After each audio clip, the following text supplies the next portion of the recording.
أشهد أن لا إله إلا الله وحده لا شريك له تعظيما لشأنه وأشهد أن محمدا عبده ورسوله الداعي إلى رضوانه اللهم صل عليه وعلى آله وأصحابه وإخوانه. Para hadirin dan hadirat, para dokter yang dirahmati oleh Allah Subhanahu wa taala. Topik yang kita bahas pada kesempatan kali ini adalah tentang orang-orang yang akan mendapat naungan di padang mahsyar. Suatu padang yang Allah siapkan untuk mengumpulkan seluruh manusia. Qul innal awwalina wal akhirina lamajmu'una ila miqati yaumin ma'lum. Katakanlah seluruh manusia dari yang awal sampai yang akhir semuanya akan dikumpulkan pada hari yang telah ditentukan. Hari tersebut adalah hari yang sangat dahsyat. Pada hari tersebut Allah Subhanahu wa taala akan menurunkan matahari dalam jarak 1 mil. Rasulullah SAW bersabda, "Tuduna syamsu yaumal qiyamah minal khalqi." Bahwasanya matahari diturunkan pada hari kiamat, didekatkan kepada manusia. Hatta takuna minhum kamiqdari mil, sampai ukurannya cuma jarak 1 mil. Qala Sulaim bin Amir, "Fa wallahi ma adri ma ya'ni bil mil amma safatal ardi amil mil alladhi tuktahalu bihil ain." Saya tidak tahu yang dimaksud oleh Nabi dengan al-mil adalah jarak al-mil sekitar 1,7 atau 1,8 kilo, atau ke al-mil adalah alat yang digunakan untuk bercelak. Fa yakunu nasu ala qadri a'malihim. Ketika matahari sangat dekat, maka manusia kondisinya sesuai dengan kadar amalan mereka fil araq, dalam masalah keringat. Keringat yang bercucuran dari tubuh mereka berdasarkan amal mereka. Fa minhum man yakunu ila ka'baihi. Di antara mereka ada yang keringatnya sampai pada kedua mata kakinya. Wa minhum man yakunu ila rukbatayhi. Di antara mereka ada yang amalnya kurang sehingga kemudian keringatnya sampai pada kedua lututnya. Wa minhum man yakunu ila haqawai. Dan di antaranya ada yang keringatnya sampai pada pinggangnya. Wa minhum man yuljimuhul araqu iljaman. Dan di antara mereka ada yang keringatnya sampai di mulutnya. Wa asyara Rasulullah sallallahu alaihi wasallam biyadihi ila fih. Lantas Rasulullah SAW mengisyaratkan kepada mulutnya. Maka semakin seorang amalannya semakin sedikit, maka kondisi dia bersama keringat semakin parah, semakin menenggelamkan dia. Disebutkan oleh sebagian ulama bahwasanya kondisi manusia sangat padat. Panas dari atas matahari yang begitu dekat dan sesaknya manusia dikumpulkan pada hari tersebut. Sampai sebagian ulama mengatakan manusia tidak punya tempat kecuali tempat berdirinya pada hari tersebut. Hari tersebut disebut juga dengan Yaumul Qiyamah, hari kebangkitan. Di antara tafsiran Yaumul Qiyamah yaitu manusia akan berdiri dan tidak ada yang duduk. Tidak ada yang berbaring. Semuanya berdiri. Yauma yaqumun nasu li rabbil alamin. Hari di mana manusia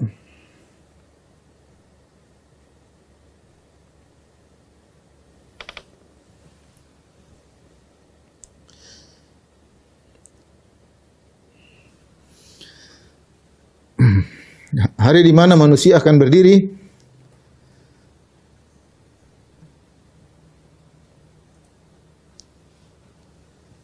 menanti kedatangan Allah Subhanahu wa taala untuk meminta pertanggungjawaban atas seluruh amalan mereka. Dan kita semua akan berada di situ. Kita semua akan berada di situ. Saya dan para dokter sekalian, para hadirin, para hadirat, semuanya akan ada pada hari tersebut. Ikhwan dan akhwat yang dirahmati Allah Subhanahu wa taala, ada orang-orang berbahagia pada hari tersebut. Di saat manusia dalam kondisi sangat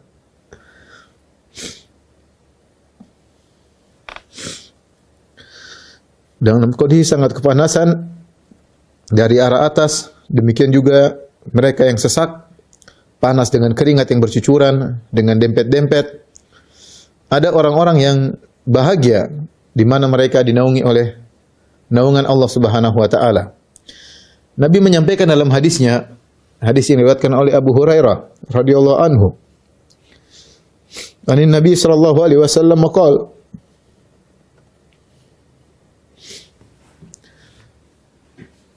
Nabi SAW bersabda, "Sab'atun yudhilluhumullah." 7 golongan yang Allah naungi pada hari di mana tidak ada naungan kecuali naungan Allah Subhanahu wa taala. 7 golongan tersebut al-imamu al-adil. Yang pertama adalah imam yang adil. Yang kedua syabun nasya'a fi ibadatillah. Anak muda yang tumbuh dalam ketaatan kepada Allah. Wa rajulun qalbuhu mu'allaqun fil masajid. Dan seorang yang hatinya rindu untuk ke masjid. Wa rajulani tahabba fillah ijtama alaihi. 2 orang saling mencintai karena Allah Subhanahu wa taala. Mereka bertemu karena Allah wa tafarraqa alaihi, dan mereka berpisah karena Allah Subhanahu wa taala. Wa rajulun da'atum ra'atun dzatu mansibin wa jamalin. Seorang laki yang dirayu oleh seorang wanita yang memiliki kedudukan terpandang dan cantik jelita, faqala inni akhafullah. Maka dia berkata, aku takut kepada Allah. Wa rajulun tasaddaqa bi sadaqatin fa akhfaha. Seorang yang keenam itu seorang yang bersedekah dengan tangan kanannya lantas dia sembunyikan. Hatta la ta'lama shimaluhu ma tunfiqu yaminuhu. Sampai tangan kirinya tidak tahu apa yang diinfakkan oleh tangan kanannya. Wa rajulun dzakarallaha khaliyan fa fadat aynah. Seorang yang terakhir, yang ketujuh adalah orang yang mengingat Allah Subhanahu wa taala tatkala sendirian, maka kedua matanya berlinang air mata. Inilah hadirin hadirat yang dirahmati Allah Subhanahu wa taala. 7 orang yang berbahagia yang Allah naungi pada hari yang sangat dahsyat tersebut. Hadis ini diriwayatkan oleh Al-Imam Al-Bukhari ya, dan juga Al-Imam Muslim, dan para ulama perhatian terhadap orang-orang ini ya. Karena datang dalam hadis-hadis yang lain ternyata bukan cuma 7, ada kelompok-kelompok yang lain juga yang ditambahkan selain 7 ini. Tapi 7 inilah yang spesial. Ya, 7 ini yang spesial Rasulullah SAW sebutkan secara khusus, sab'atun, 7 golongan. Dalam riwayat-riwayat yang lain Rasulullah SAW menyebutkan juga ada golongan-golongan lain selain 7 ini. Oleh karenanya para ulama menulis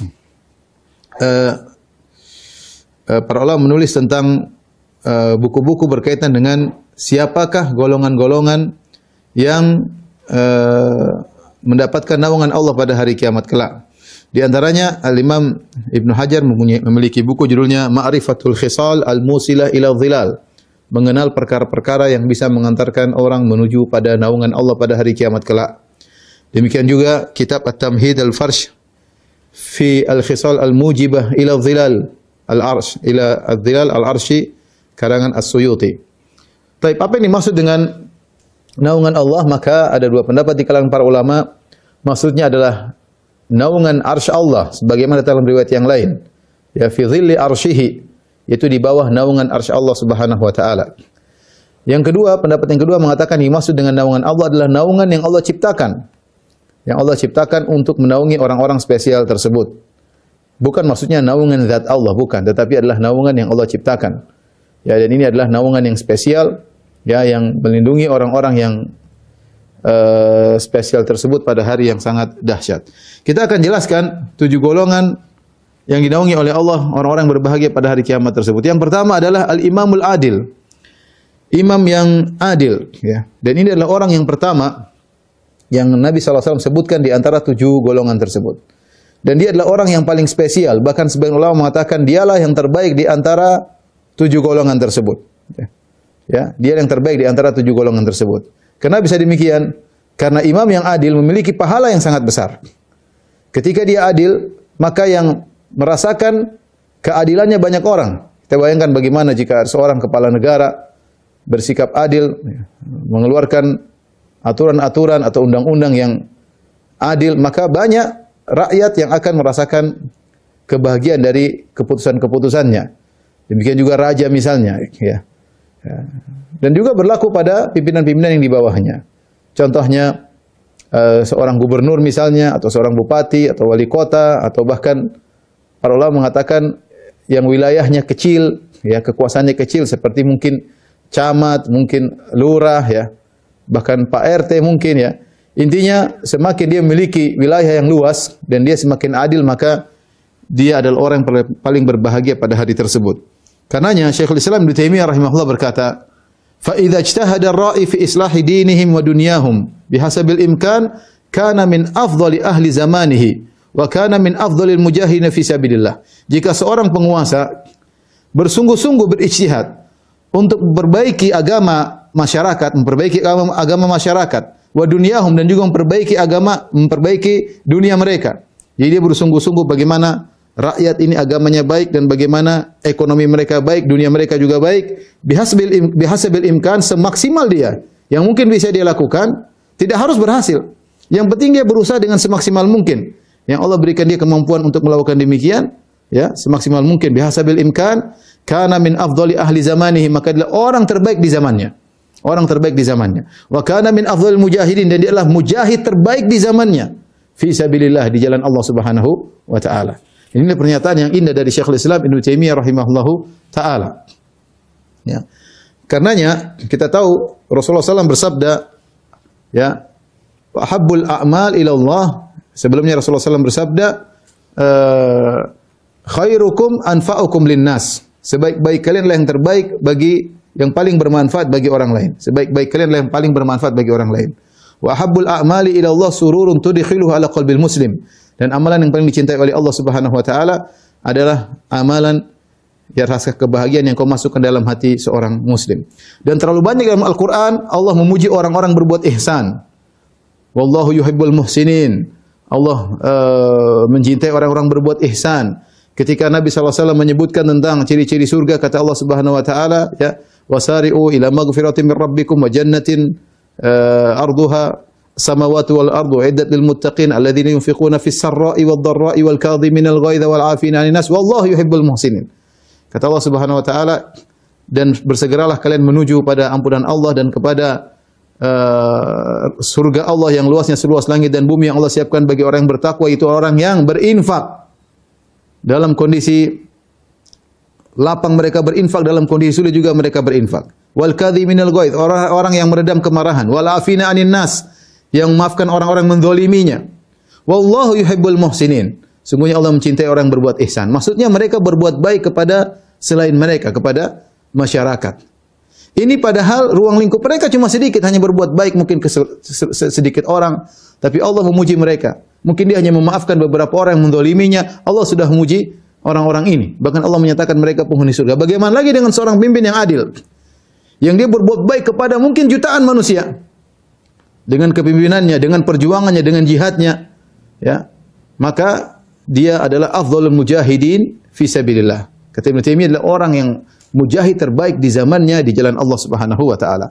Maka saya motivasi kepada para pejabat, ya, para penguasa untuk mencari naungan Allah dengan berbuat sebaik-baiknya, menjadi pemimpin yang terbaik untuk rakyat. Semaksimal mungkin.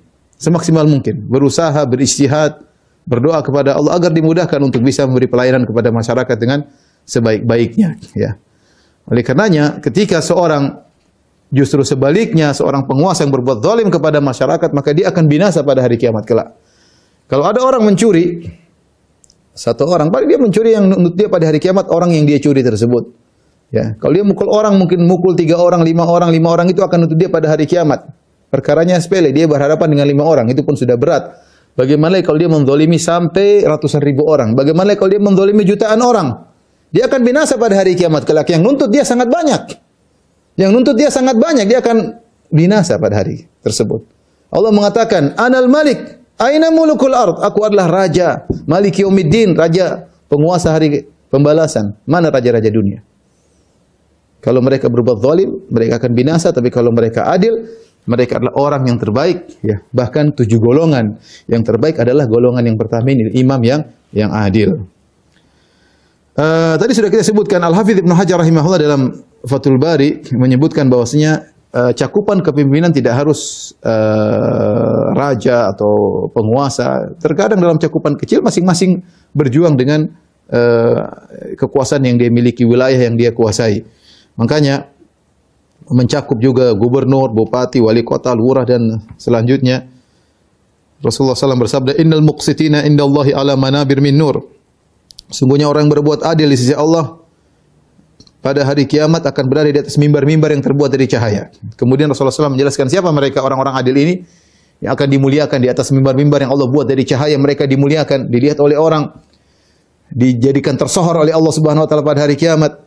Alladzina ya'diluna fi hukmihim, yaitu orang-orang yang adil dalam keputusan-keputusan mereka. Wa ahlihim, berbuat adil kepada keluarga mereka, wa mawulu, dan berbuat adil kepada perkara yang mereka apa saja yang ada di bawah urusan mereka. Jadi ini golongan pertama yang dimuliakan oleh Allah, dinaungi oleh Allah pada hari kiamat. Di saat orang-orang dalam kondisi sedang kepanasan, di bawah terik yang sangat panas, maka dia dalam kondisi tentram, teduh, karena berada di bawah naungan spesial, bukan naungan sembarangan, naungan Allah Subhanahu wa taala. Yang naungan yang Allah ciptakan untuk menjadikan dia teduh pada hari tersebut. Golongan yang kedua yang mulia pada hari tersebut, yang juga dinaungi oleh Allah Subhanahu wa taala, syabun nasya'a bi ibadatillah, yaitu pemuda yang tumbuh dalam beribadah kepada Allah Subhanahu wa taala. Dipilih kata pemuda karena berat bagi seorang pemuda untuk bisa istiqamah, untuk bisa taat kepada Allah. Ya, zaman dahulu sulit, apalagi zaman sekarang. Yang kita tahu bahwasanya sekarang zaman di mana semua maksiat mudah diakses. Kalau zaman dahulu orang bersendirian dalam kamar, maka dia akan selamat. Dia akan selamat. Asal dia tidak keluar rumah, dia selamat. Tapi zaman sekarang, ya, dia dalam rumah dia bisa melakukan justru lebih parah daripada kalau dia di luar rumah. Tatkala dia bersendirian, selama gadget masih ada di tangannya, ya, maka dia bisa berfantasi, dia bisa berkelana kemana saja yang dia kehendaki. Oleh karenanya, jika ada seorang pemuda yang ternyata di zaman yang penuh fitnah seperti ini, kemudian dia bertakwa kepada Allah Subhanahu wa taala, ya, yang harusnya wajar jika dia berhura-hura, jika dia berfoya-foya sebagaimana pemuda-pemuda yang lainnya. Wajar, namanya masih muda, masih remaja, saatnya bersenang-senang, saatnya berjalan-jalan sana kemari, ya. Ya, biasa anak muda. Tapi ternyata dia memilih jalan yang lain. Dia memilih bertakwa kepada Allah Subhanahu wa taala, dia meninggalkan, ya, kenikmatan-kenikmatan dunia untuk bertakwa kepada Allah. Banyak hal yang mungkin bisa dia kerjakan tapi dia tinggalkan, sehingga dia rajin ke masjid, sehingga dia rajin baca Al-Qur'an, sehingga dia rajin ikut pengajian, sehingga dia fokus berbakti kepada orang tuanya. Maka ini adalah seorang yang istimewa, ya, pemuda yang istimewa. Makanya Allah sebutkan dalam Al-Qur'an sekelompok pemuda contohnya seperti Ashabul Kahfi. Ashabul Kahfi yang jumlahnya 7 orang, ya. Kata Allah Subhanahu wa taala, "Innahum fityatun amanu." Mereka adalah anak pemuda, adalah 7 orang pemuda yang beriman, ya. Fityah kata Allah Subhanahu wa taala, anak muda. Bayangkan mereka hidup di suatu zaman yang seluruh negeri dalam kondisi kufur kepada Allah, seluruhnya. Cuma mereka ber-7, dan mereka disebut dalam sejarah adalah anak-anak pejabat, mereka anak-anak penguasa, sehingga mereka harus menanggalkan kemewahan yang biasa mereka pakai demi untuk mentauhidkan Allah Subhanahu wa taala. Karena mereka ditekan, akhirnya Allah mengatakan fa'wu ilal kahfi, pergilah kalian ke goa untuk sembunyi, meninggalkan segala kemewahan dunia, ya, karena mereka akan ditangkap, akan dibunuh, mereka kabur. Mereka anak muda, anak muda. Oleh karenanya ketika Al-Imam Ibnu Katsir rahimahullah mengomentari ayat ini, beliau menyebutkan bahwasanya ketika Nabi SAW berdakwah, yang banyak beriman adalah anak muda. Makanya Allah juga sebutkan tentang kisah Nabi Yusuf alaihissalam yang digoda oleh Zulaikha dan dia masih muda. Dan dia masih muda, yang di mana syahwatnya bergelora, yang di mana lagi rasa keingintahuannya besar, namanya anak muda, ingin mencoba. Justru Nabi Yusuf alaihissalam di saat masih muda tersebut digoda oleh wanita sangat cantik Zulaikha dan dia bisa selamat. Ya. Oleh karenanya, kalau ada anak muda di zaman sekarang kemudian taat kepada Allah, menundukkan pandangan, ya, tidak asal sembarang berbicara dengan wanita, berbakti kepada orang tua, saya bilang dia adalah wali di antara wali-wali Allah Subhanahu wa taala. Wali di antara wali-wali Allah Subhanahu wa taala, ya. Inilah kelompok yang berbahagia, yang dia di masa mudanya seperti ini, bertakwa kepada Allah Subhanahu wa taala, tidak sebagaimana pemuda yang biasanya yang berhura-hura, yang menghabiskan waktu berjalan sana kemari tanpa ada manfaat dan faedah. Alhamdulillah kita bahagia sekarang, banyak anak muda, ya, yang mulai berhijrah, kenal ngaji, alhamdulillah, ya. Dan semoga Bapak juga, para dokter juga pernah mudah-mudahan waktu mudanya juga luar biasa. Semoga kita semua termasuk dari golongan ini ya. Amin ya rabbal alamin. Kemudian yang ketiga, saya mau bilang Bapak, Pak Dokter kayaknya memang masih muda sekarang ya, belum tua ya. Mungkin sekarang masih muda ya, sudahlah. Waktu lebih muda dulu ya. Nanti saya bilang sekarang yang dulu masih muda kayaknya sekarang sudah tua ya. Enggak, Pak Dokter juga masih muda meskipun lebih muda saya ya. Baik, kita lanjutkan yang ketiga, wa rajulun qalbuhu mu'allakun fil masajid. Yaitu seorang yang hatinya rindu ke masjid. Mu'allak, hatinya kayaknya tergantung di masjid. Meskipun jasadnya pergi kemana-mana, seakan-akan jantungnya dia simpan di masjid. Seakan-akan jantungnya di masjid. Nah, dia rindu selalu ingin ke masjid. Kalau bukan karena ada kewajiban-kewajiban yang lain, dia akan terus ke masjid. Tapi kita tahu manusia diciptakan ya, makhluk sosial dan punya interaksi, punya tanggung jawab yang banyak. Maka harus keluar mencari nafkah, mungkin keluar untuk ilmu, mungkin harus banyak pekerjaan, mungkin harus berbakti kepada orang tua. Tetapi meskipun dia kemana kemari, kesana kemari, hatinya tergantung di masjid. Ini yang dimaksud dengan rajulun qalbuhu mu'allaqun bil masajid. Dan ini menunjukkan bahwasanya Islam tidak mengajarkan seorang di masjid melulu, tidak. Ya, dia beraktivitas, silakan keluar. Makanya Allah Subhanahu wa taala mengatakan rijalun la tulhihim tijaratun wala bai'un an dzikrillah wa iqamis salati wa ita'iz zakah. Allah memuji dalam surat An-Nur tentang sekelompok orang, kata Allah rijalun la tulhihim tijarah, yaitu orang-orang yang mereka berdagang, mereka berinteraksi, tetapi perdagangan tersebut dan interaksi tersebut, transaksi tersebut tidak membuat mereka lalai untuk salat. Inilah orang yang hebat. Allah tidak sedang berbicara orang di masjid melulu, tidak. Tapi yang mereka bekerja, tapi mereka tidak lalai untuk bisa beribadah kepada Allah Subhanahu wa taala. Ini maksud dari hadis ini, seorang yang rindu ke masjid. Sehingga kalau dia melangkahkan kaki ke masjid, bukan karena malas, bukan karena terpaksa, bukan karena, aduh, ini masjid wajib, kalau enggak saya berdosa. Enggak, tapi dia memang ringan, kakinya ringan, langkah menuju ke masjid. Dia pergi ke masjid dengan berseri-seri hatinya. Bukan terpaksa. Aduh, seandainya hujan dia senang banget, hujan, enggak ke masjid, alhamdulillah, hujan, senang. Ya, karena ada uzur tidak ke masjid. Bukan seperti itu, tapi dia memang rindu ke masjid. Ya, ingin ke masjid, artinya selalu ingin ke masjid. Ya, kita bisa menilai diri kita. Kalau selama ini hati kita memang rindu ke masjid, solat kayaknya kurang sreg, kecuali ini bicara yang laki-laki, tentang laki-laki. Kalau solat rasanya kurang sreg kalau tidak di masjid, maka mudah-mudahan termasuk dari golongan ini. Ya. Tapi yang keempat, para dokter yang hati Allah Subhanahu Wa Taala, rajulani tahabba fillah ijtama alaihi wa tafarraqa alaihi. Dua orang yang saling mencintai karena Allah.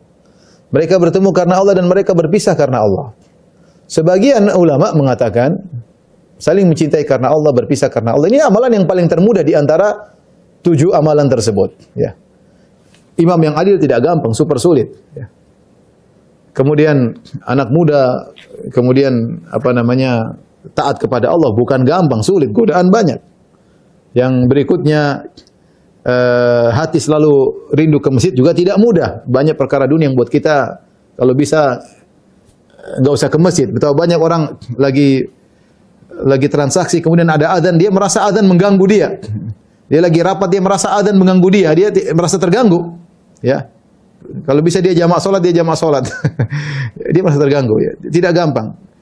Kemudian yang kelima, seorang lelaki digoda oleh perempuan cantik jelita, kemudian kaya raya, kemudian dia bilang saya takut kepada Allah, lebih sulit lagi.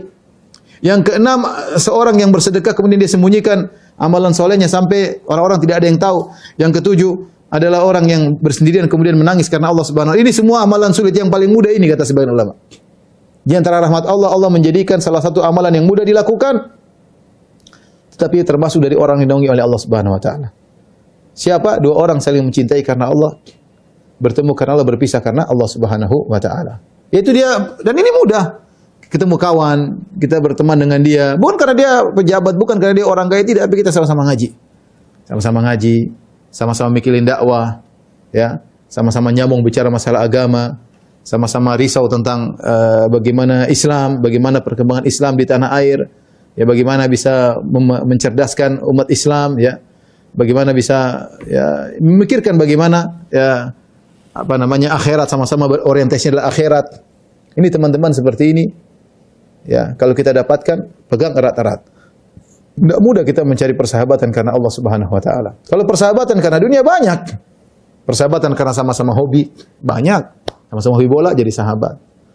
Ya, sama-sama suka yang menonton bioskop ya, sama suka ke diskotik ada sahabatnya banyak. Ya. Sahabat karena sama-sama profesi juga banyak.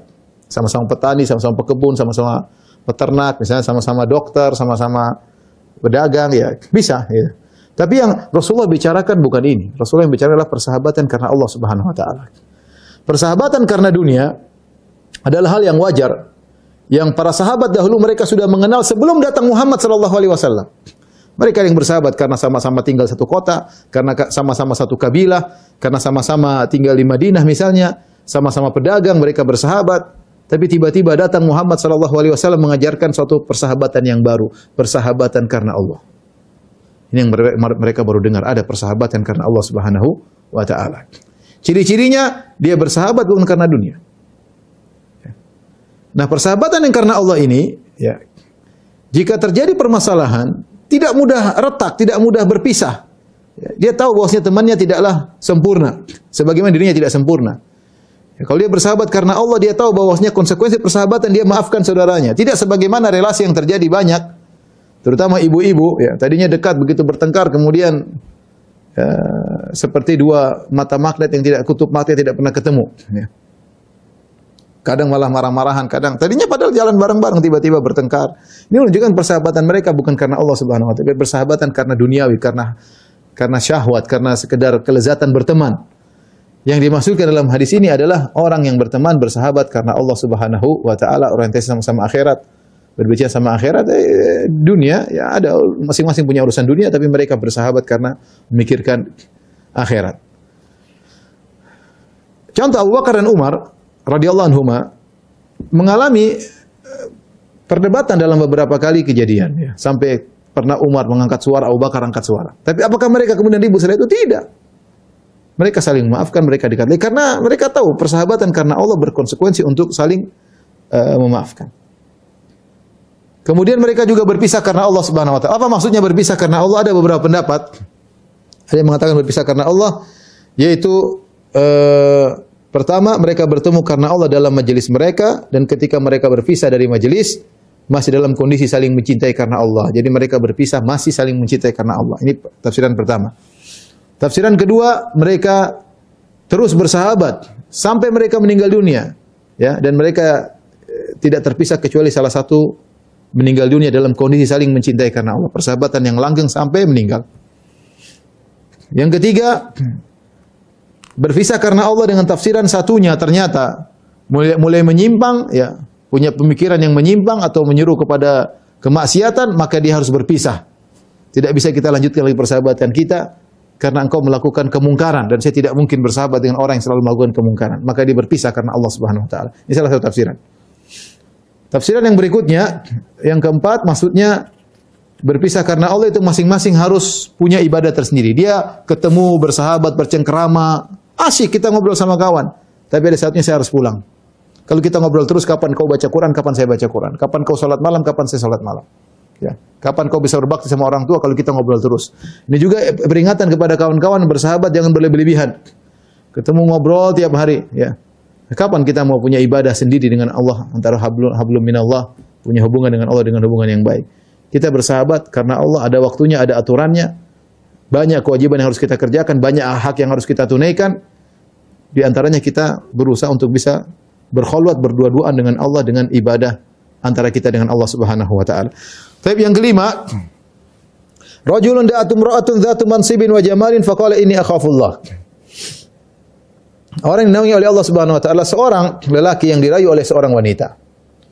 Dan wanita ini bukan sembarang wanita, bukan wanita murahan, ini wanita dzatu mansibin wa jamalin, terpandang, kaya raya. Dia memiliki kedudukan. Apakah dengan hartanya, apakah dengan harkatnya, ya. Wa jamal, dan kemudian cantik jelita. Wanita mana yang dicari oleh lelaki? Cantik dan kaya raya. Ya. Betapa banyak lelaki terfitnah, tergoda dengan wanita yang kaya raya meskipun enggak cantik. Enggak cantik enggak apa, yang penting kaya raya. Di servis sana sini, di traktir sana sini, orang banyak yang berguguran, ya. Demikian juga Betapa banyak lelaki terfitnah dengan wanita meskipun miskin tapi cantik. Enggak ada urusan mau miskin, super miskin tapi cantik jelita terfitnah. Bagaimana lagi dengan wanita yang menggabungkan keduanya, sudah cantik jelita dan kaya raya. Betapa banyak lelaki bangga punya pacar orang kaya meskipun itu ceweknya enggak cantik, tapi kaya raya, dia bangga. Ya, sebagaimana betapa banyak lelaki bangga punya cewek cantik meskipun miskin, meskipun dari orang jalanan, meskipun dari keluarga miskin. Bagaimana lagi jika tergabung keduanya, kaya raya dan cantik jelita. Siapa yang bisa kuat digoda oleh wanita seperti ini? Ya. Mungkin kondisi seperti ini tidak bisa dialami oleh semua orang. Mungkin kita tidak pernah digoda wanita seperti ini. Mungkin digoda sama wanita setengah cantik, setengah kaya. Tapi kalau cantik, kaya raya yang godain kita, ngapain dia godain kita? Mungkin dia godain lebih baik daripada kita ya. Tapi saya bicara tentang kondisi seorang pemuda yang luar biasa ya. Seorang lelaki lah, bukan muda. Seorang lelaki digoda wanita yang seperti ini, cantik dan kaya raya. Diajak untuk melakukan kemaksiatan.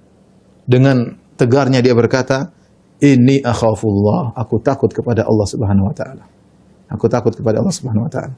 Ada yang mengatakan dia ucapkan dalam dirinya, dia ingatkan dirinya, saya takut kepada Allah. Ada yang mengatakan dia ucapkan kepada wanita tersebut, "Inni akhafullah." Saya takut kepada Allah agar wanita tersebut menjadi jera dan tidak lagi menggodanya. Tidak lagi menggodanya.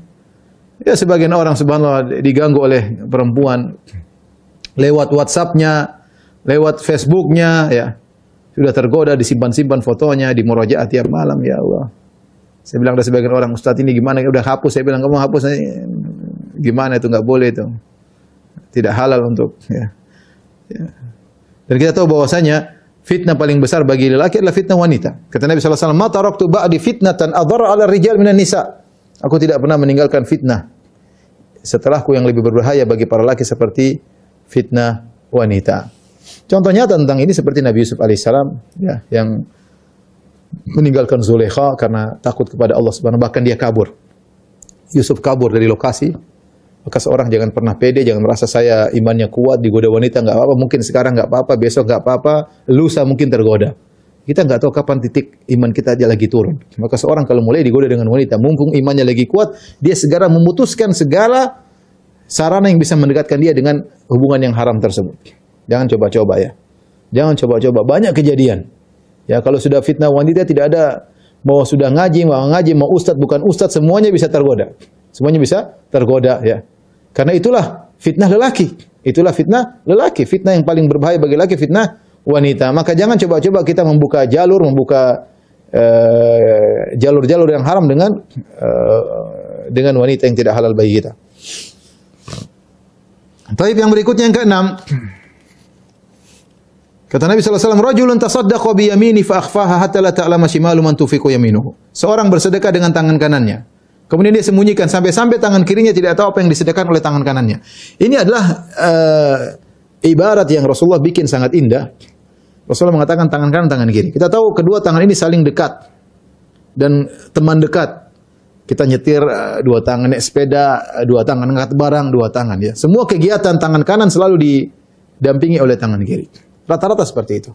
Sehingga apa yang dilakukan oleh tangan kanan, tangan kiri selalu tahu. Karena teman sejolik. Dekat.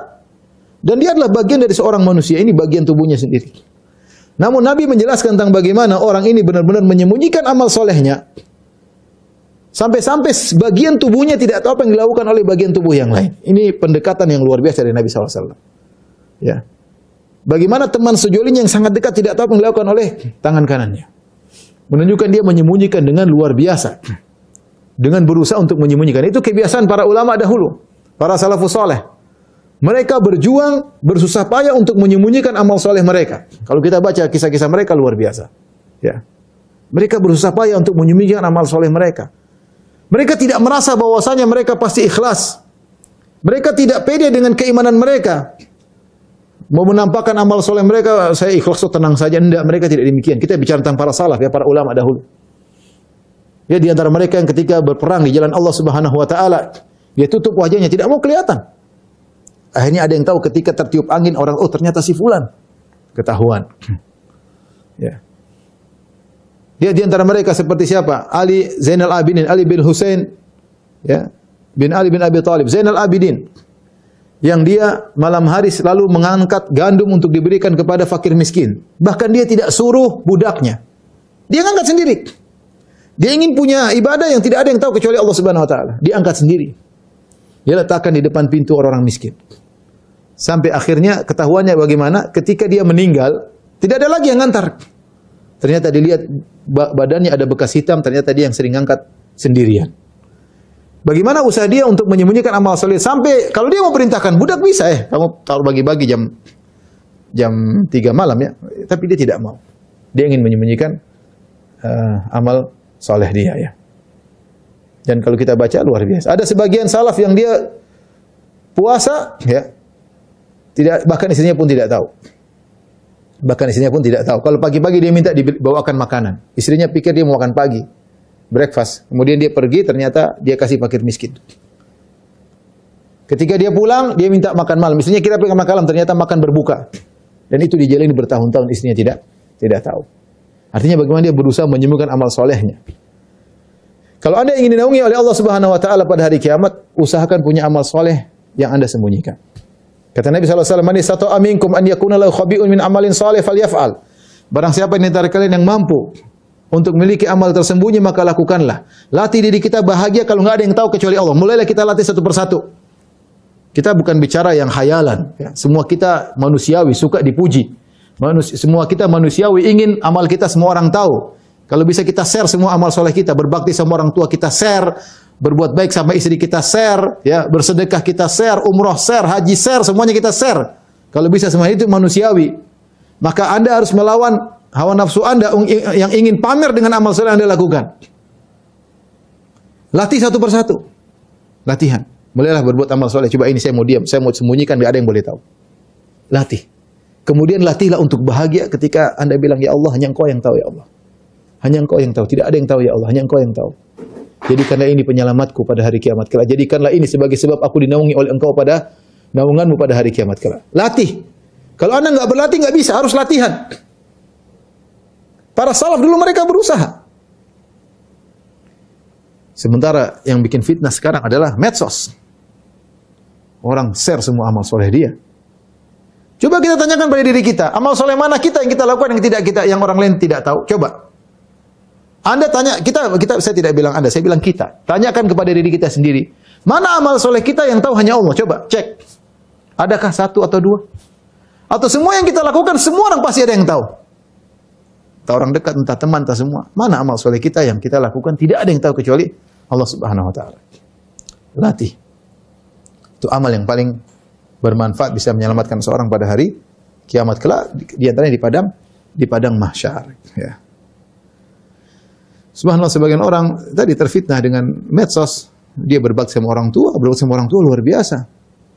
Kemudian dia share, alhamdulillah pagi hari ini saya telah menemani ibu saya telah inilah, saya telah. Kita tidak nuduh orang ya. Kita bilang, jagal amal solehmu. Kalau kau sembunyikan lebih baik daripada kau share. Kalau kau sembunyikan, pintu riya sulit untuk masuk kepada engkau, ya, untuk kau masuki. Ya, setan bingung menggodamu. Tapi kalau kau share, sangat mudah dirimu untuk tertimpa dengan penyakit riya. Sebagian orang dia dipuji oleh orang lain, dia share pujiannya orang dalam di statusnya. Lihat, si fulan puji saya, ini pejabat puji saya, dia share di statusnya. Ya, buat apa? Maksudnya agar orang-orang tahu kau orang hebat dipuji sama pejabat. Jadi, latih diri untuk tidak beramal saleh kecuali yang tahu hanya Allah Subhanahu wa taala. Ikhwan, apakah tidak boleh menampakkan amal soleh? Boleh. Yang penting ikhlas kepada Allah Subhanahu wa taala, ya. Tetapi yang disembunyikan lebih baik. Yang disembunyikan lebih baik, lebih selamat daripada penyakit riya. Taib yang terakhir.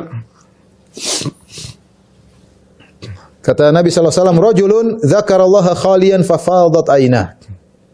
Seorang tatkala dia bersendirian. Khalian, dia sendirian. Dia bukan menangis di depan banyak orang. Tapi tatkala dia sendiri bersendirian, mungkin dia sholat malam, mungkin dia sholat duha, mungkin dia di pojokan baca Quran sendiri, ya. Mungkin dia lagi, ya intinya dia sendiri, dia menangis. Kata Ibnu Hajar rahimahullahu taala, tidak mesti dia sendiri, tapi bisa jadi di depan banyak orang, tapi dia seakan-akan sendirian. Sebenarnya mungkin kita masih ada sebagian orang lagi umroh, lagi haji, dia di pojokan Masjidil Haram, gak ada yang kenal dia baca, menangis, dia nikmati. Ya, dia menangis bukan karena orang di sekitarnya, bukan. Dia menangis karena Allah Subhanahu wa taala. Ya. Karena pintu nangis, bisa juga membuka pintu-pintu riya. Ya. Sebagian orang bahkan membuat-buat seakan-akan dia menangis ya. Waliyadzubillah. Intinya, ikhwan dan akhwat yang dirahmati Allah Subhanahu wa taala, ini menunjukkan keikhlasan tersendiri, menunjukkan ketulusan hatinya ketika dia bersendirian, dia ingat keagungan Allah Subhanahu wa taala, ya, maka dia pun menangis bahkan dengan tangisan yang sangat banyak sampai air matanya berderai sampai jatuh ke tanah. Di sini Rasulullah menggunakan kata wa rajulun dzakarallaha khalian fafadat aynah. Seorang mengingat Allah tatkala dia sedang bersendirian, fafadat aynah, sampai matanya mengalir. Padahal yang kita tahu yang mengalir bukan mata tapi air mata. Ini menunjukkan air mata yang keluar sangat banyak ketika dia bersendirian. Ya. Bahkan dalam sebagian riwayat disebutkan, ya, sampai air matanya menetes ke tanah. Ya. Dan tadi kata Ibnu Hajar rahimahullah, kalau orang sudah terbiasa seperti ini, bahkan di depan banyak orang, dia tidak peduli dengan mereka, yang dia pedulikan adalah Allah Subhanahu wa taala. Seorang mungkin sedang di pesawat, mungkin sedang di bandara, mungkin sedang di bis, ya. Dia mengingat Allah, dia sendiri, dia menangis, dia tidak peduli dengan orang, ya. Dia juga termasuk dalam hadis ini, ya. Artinya dia bisa mengkondisikan hatinya, dia menangis bukan karena orang, tapi menangis karena Allah Subhanahu wa taala, karena takutnya kepada Allah atau karena rindunya kepada Allah. Ditafsirkan dua, karena takut kepada Allah atau karena rindu kepada Allah Subhanahu wa taala. Inilah ikhwan dan akhwat yang rahmati Allah Subhanahu wa taala, 7 golongan yang Allah naungi pada hari kiamat kelak. Ada catatan, beberapa catatan yang harus diketahui. Yang pertama, ketika Nabi SAW menyebutkan dalam hadis-hadis ini rajulun, lelaki, kata para ulama tidak ada mafhumnya, artinya masuk dalamnya juga wanita. Oleh karenanya kalau ada wanita yang memiliki misalnya dia mudirah, misalnya kepala sekolah untuk sekolah wanita, kemudian dia adil, dia juga masuk dalam hadis ini. Contohnya juga wanita muda yang di masa muda kemudian dia taat kepada Allah, maka juga masuk dalam hadis ini. Contohnya juga 2 wanita yang saling berteman karena Allah, berpisah karena Allah, juga masuk dalam hadis ini. Kemudian berkaitan dengan masjid memang sulit, karena asalnya wanita lebih baik di rumah daripada di masjid. Salatnya di rumah lebih afdal daripada salatnya di masjid. Tapi kata Syekh Utsaimin rahimahullah, seandainya kita bawakan maknanya lebih luas, artinya kalau lelaki rindu ke masjid, wanita ini rindu untuk salat. Dan wanita yang rindu untuk salat kelihatan, dia salat dengan menikmati salat tersebut. Dia salat dengan menikmati, dia salat qobliyah, dia salat kemudian dia salat ba'diyah, dia nikmati salat tersebut. Dia tunggu-tunggu kapan waktu duha untuk dia salat. Dia tunggu-tunggu kapan waktu, meskipun tidak ke masjid. Syekh Utsaimin membawakan mungkin maksudnya kalau wanita seperti ini, rindu untuk segera melaksanakan salat. Tidak seperti sebagian wanita, sebagian ibu-ibu yang salatnya sangat cepat, tapi ketika kalau sudah lihat medsos sangat lama, ya. Kalau sudah di hadapan Instagram, di hadapan Facebook, Masya Allah betah. Tapi kalau sholat pengen cepat-cepat. Bahkan Assalamualaikum langsung buka Instagram. Dia tidak menikmati sholat tersebut. Maka bukan dari golongan 7 ini. Kemudian demikian juga wanita yang digoda oleh laki tampan dan kaya raya. Kemudian dia berkata, saya takut kepada Allah. Ya, ini juga masuk dalam golongan ini. Demikian juga wanita yang bersedekah. Dan dia diam-diam, dia sembunyikan sedekahnya sampai tidak ada yang tahu kecuali Allah Subhanahu wa ta'ala. Kemudian juga wanita yang bersendirian, dia ingat Allah, kemudian dia pun menangis karena Allah Subhanahu wa ta'ala. Karena takut kepada Allah atau karena rindu kepada Allah Subhanahu wa ta'ala. Catatan berikutnya, lafal 7 tidak juga memberikan mafhum. Artinya tidak terbatas pada 7 tersebut. Ya, para ulama menyebutkan ada amalan-amalan lain yang juga menunjukkan pelakunya dinaungi oleh Allah pada hari kiamat kelak. Di antaranya Ibnu Hajar dalam Fathul Bari menyebutkan ada amalan-amalan lain yang dihimpun dalam suatu bait syair. Kata Ibnu Hajar rahimahullah taala, wazid sab'atan idlala ghazin wa aunahu wa indhara dhi usrin wa takhfifa himlihi wa irfada dhi ghurmin wa auna mukatabin wa tajira sidqin fil maqali wa fi'lihi. Dan tambahkanlah dari 7 tersebut amalan yang lain. Di antaranya menaungi dan menolong seorang yang sedang berjihad. Dinaungi, diberikan peralatan untuk berjuang di jalan Allah, dinaungi keluarganya. Ini juga termasuk dinaungi pada hari kiamat kelak, membantu orang yang sedang berjihad di jalan Allah Subhanahu wa taala. Yang berikutnya, memberikan tempo tambahan bagi orang terlilit hutang atau meringankan hutangnya. Orang itu punya hutang sama kita. Dia susah bayar, kita bilang enggak apa-apa, nanti lain kali aja. Atau kita bilang sudah kau bayar 50% saja. Ini juga termasuk perkara yang dinaungi oleh Allah pada hari kiamat kelak. Pelakunya dinaungi oleh Allah pada hari kiamat kelak. Kemudian juga di antaranya membantu orang yang memiliki hutang untuk membayarkan hutangnya. Ada orang punya hutang, dia nggak bisa bayar, kita bayarkan. Udah, saya yang bayarkan aja. Kalau bisa semuanya, alhamdulillah. Kalau enggak, sebagiannya. Makanya kata Nabi SAW, Wa ahabbul a'mali ila Allah sururun tudkhilu ala qalbi muslim. Amalan yang paling dicintai oleh Allah adalah rasa bahagia yang kau berikan kepada hati seorang muslim. Di antaranya au taqdi anhu dainan, atau kau lunaskan hutang-hutangnya. Ya, kita punya kawan dekat, kita tahu orang itu bertakwa kepada Allah, dia sudah berusaha semaksimal mungkin, ternyata tidak mampu, kita lunaskan hutangnya. Kalau memang kita mampu, kalau enggak separohnya, semampu kita. Ya. Kemudian diantaranya juga adalah membantu seorang budak mukatab. Mukatab adalah di zaman dahulu ada seorang budak yang dia bikin perjanjian sama tuannya, sama pemiliknya, majikannya. Dia bilang, Tuan, saya adalah milik kamu, tapi saya ingin beli diri saya. Kau hargai saya berapa? Maka misalnya tuannya bilang, kau boleh bebas dengan bayar 1.000 dinar. Maka dia bekerja. Dia cari uang 1.000 dinar, kemudian dia serahkan kepada majikannya, maka dia bebas. Nah, di antara amalan yang buat seorang bisa dinaungi pada hari kiamat kelak, dibayarkan. Dia berapa utang muslim 100 dinar, dibayarin agar dia merdeka. Ini juga membuat pelakunya dinaungi oleh Allah pada hari kiamat kelak. Kemudian di antaranya seorang pedagang yang jujur dalam perkataan perbuatannya. Ini pedagang yang jujur sangat sulit, ya. Zaman sekarang. Ya. Sangat sulit, ya. Saya katakan juga termasuk para dokter. Ya, mohon maaf para dokter, ya. Terutama amanah kepada pasien. Ya. Hati-hati dalam masalah memberi obat. Ya. Kalau ada obat yang bagus, kasih yang bagus. Jangan pilihkan obat yang mahal, yang kita ambil keuntungan, sementara ada obat yang lebih baik daripada itu. Ya, hati-hati ya. Kita harus amanah sama pasien. Ya. Karena memang banyak yang waspada saja. Saya tidak ingin tapi waspada saja. Kita berusaha amanah, jujur kepada pasien, itu pintu kita untuk dinaungi oleh Allah pada hari kiamat kelak. Kalau memang ada obat yang baik, lebih murah, suruh beli yang murah aja. Ya. Kalau memang sama, tidak apa-apa. Kalau sama memang kualitasnya, harganya mirip-mirip, tidak ada masalah. Kita kerjasama dengan penjual obat. Tapi kalau ternyata ada yang lebih murah, sebagai bentuk amanah, seandainya kita yang jadi pasien, apa yang kita inginkan? Kita inginkan dapat obat yang sesuai, yang murah, yang bisa menyembuhkan. Ini di antara riwayat-riwayat yang menunjukkan ada amalan-amalan lain selain 7 golongan yang dinaungi oleh Allah Subhanahu wa taala. Kemudian di antara juga ya, dalam hadis yang lain juga tentang sedekah, ada datang riwayat khusus bahwasanya sedekah menaungi orang pada hari kiamat kelak. Kata Nabi sallallahu alaihi wasallam, "Kullu mri'in fi dhilli shadaqatihi hatta yufsala bainan nas." Setiap orang akan di bawah naungan sedekahnya sampai Allah beri keputusan menghukum di antara manusia. Jadi kalau kita punya sedekah, semakin banyak sedekah kita, maka naungan kita semakin rindang, kita semakin teduh. Maka seorang jangan ragu-ragu untuk sedekah. Orang yang sedekah itu berbuat baik pada dirinya sendiri. Orang yang pelit sedekah, itu dia pelit pada dirinya sendiri. Kata Allah Subhanahu wa taala, "Wa may yabkhal fa innama yabkhalu ala nafsi." Wa may yabkhal fa innama yabkhalu an nafsi. Siapa yang pelit, sungguhnya dia pelit terhadap dirinya sendiri. Anda ingin susah hari kiamat? Udah, kalau Anda enggak ingin susah, sedekah. Ini aset bagi Anda di akhirat. Sedekah akan datang menaungi Anda pada hari kiamat. Yang penting ikhlas kepada Allah Subhanahu wa taala. Bukan untuk ujub, bukan untuk bangga-banggaan. Kemudian di antaranya seperti membaca surat Al-Baqarah dan Ali Imran. Kata Nabi sallallahu alaihi wasallam, "Iqra'ul Qur'an fa innahu ya'ti yaumal qiyamah syafi'an li ashabihi." Bacalah Al-Qur'an, sungguhnya Al-Qur'an akan datang pada hari kiamat memberi syafaat bagi pembacanya. Iqra'u Zahrawain, Al-Baqarah wa surat Ali Imran. Bacalah dua surat Zahrawain, yaitu surat Al-Baqarah, surat Al-Imran. Fa innahuma ta'tiyani yaumal qiyamati ka'annahuma ghamamatan au ka'annahuma ghayayatan au ka'annahuma firqani min tayrin sawaf tuhajjani an ashabiha. Maka dua surat ini akan datang pada hari kiamat, ya, seperti awan, ya, yang menaungi pembacanya, atau seperti dua kelompok burung yang sedang terbang dalam formasi hendak membela pembacanya. Ya, jadi akan menjadi naungan pada hari kiamat kelak, ya. Ini di antara amalan-amalan yang bisa menaungi seorang pada hari kiamat kelak. Wallahu a'lam bishawab. Demikian saja para dokter apa yang saya sampaikan. Mohon maaf atas segala kekurangan. Semoga